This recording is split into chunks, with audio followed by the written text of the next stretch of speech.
মাইয়ের কারণে আমি জেলে গেছি, মাইয়ের কারণে আমি জেলে গেছি। আমরা আগেও কইছি আর এখনও কইতেছি, কিন্তু আমি এর লগে জড়িত না। আর আমি এই মাইয়েরে জেলে কিন্তু আসার পর অনেক কথা কইছি, মাইয়ে আমার কথা শোনে না।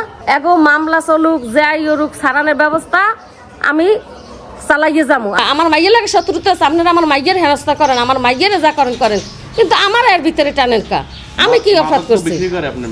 আমার মাইয়ে মাদক বিক্রি করে, আমি এগুলো জানি না। এখন জানি যে আমার মাইয়ে মাদক বিক্রি করে।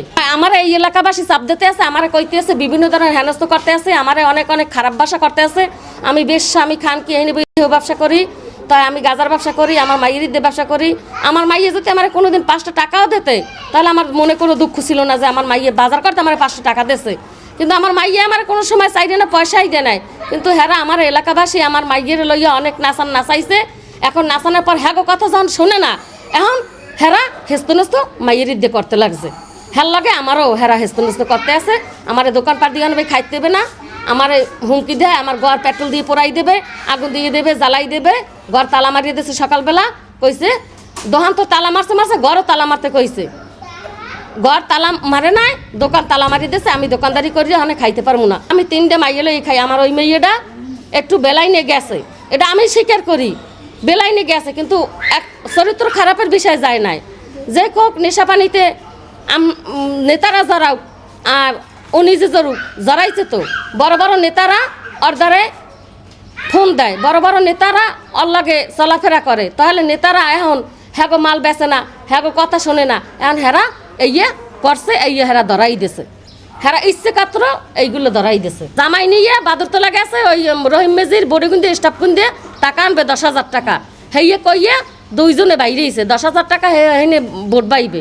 ভোট বার কথা কইয়ে হেনতে চলে গেছে যে ও মা, তাই মুই আরে লইয়ে যাই, তাই ভুল তো জীবনে অনেক কিছু করছি, এখন মুই আরে লইয়ে যাই, যাই রহিম মেজির কিন্তু 10,000 টাকা আনিয়া মনুরে মার্কেট টার্কেট করিয়ে দিয়ে মুই পাঠাই দিমু। এই কথা কইয়া দোনোজনে বাইরেছে। হ্যাঁ, হেই পরে হইনে নামে জামাই বলে রহিম মেজিকে বাসায় গেছে, আর ও গাড়িতে বসা। এর মধ্যে এগো যাইয়ে ধরছে যে, তাহলে এখানে কিছু নেট আছে অবশ্যই, আগে নেট দিয়ে থইছে।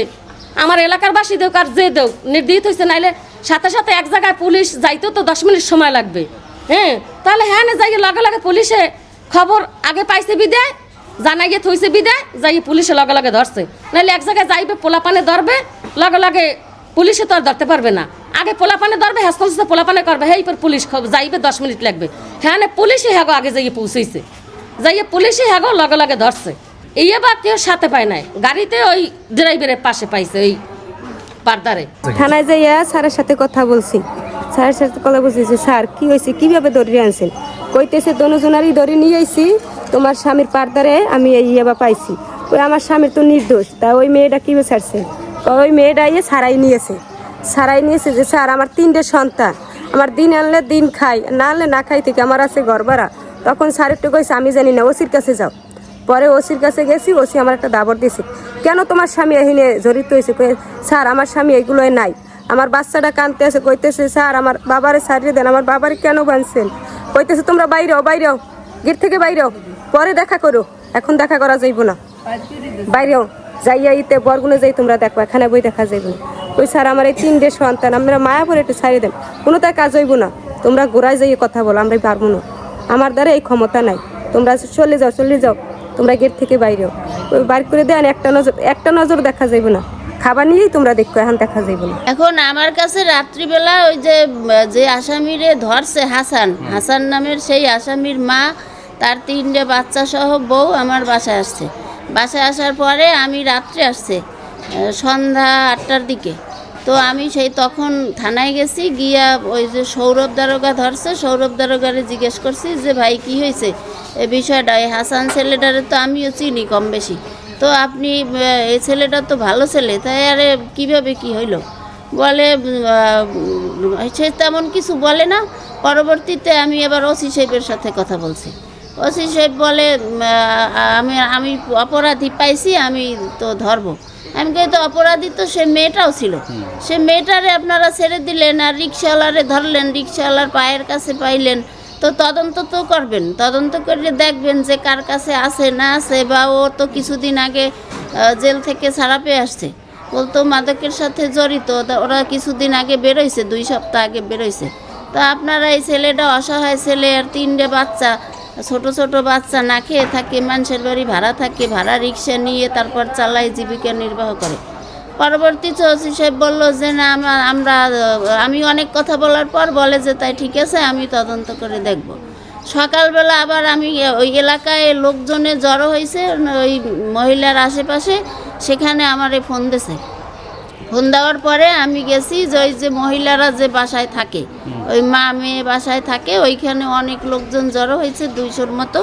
সেইখানে ফোন দেওয়ার পরে আমি গেছি, যাওয়ার পরে দেখি সেখানে ওই মেয়ে পালাইছে। ওই যে মেয়েরে থানায় নিয়ে আসছিল, সে মেয়েরে তারা ছেড়ে দিয়েছে। ছেড়ে দেওয়ার পরে মেয়ে পালাই গেছে। এখন স্থানীয় লোকজনের তো তারে ধরছে যে তোমরা আবার আইসে ব্যবসা শুরু করছো কেন। তো এই ব্যবসার এর মধ্যে আমিও গেছি, যাওয়ার পরে আমিও ওনারে বলছি যে আপনারা ভালো ব্যবসা আছে সেটা করে খাইতে পারেন না, এগুলি করেন কেন, এলাকা পরিবেশ নষ্ট করেন কেন। এরপরে এলাকার লোকজনে অনেক তাদেরকে চাপ সৃষ্টি করছে যে তোমার মেয়ে এনে দাও, নাইলে এই ছেলেটারে ছাড়াই দাও।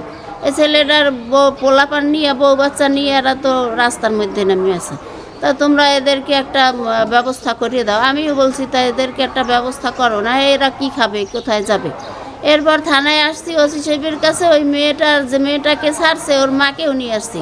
কিন্তু ওসি সাহেব বলে যে আমাদের এখানে কিছু করার নাই, আপনার ছাড়ান লাগলে আপনি কোর্টে যাই ছাড়ান, আপনি আমার ওই নুরুল আলম দারোগা আছে তার সাথে কথা বলেন, আমরা ছাড়তে পারবো না, এই কথা বলছি।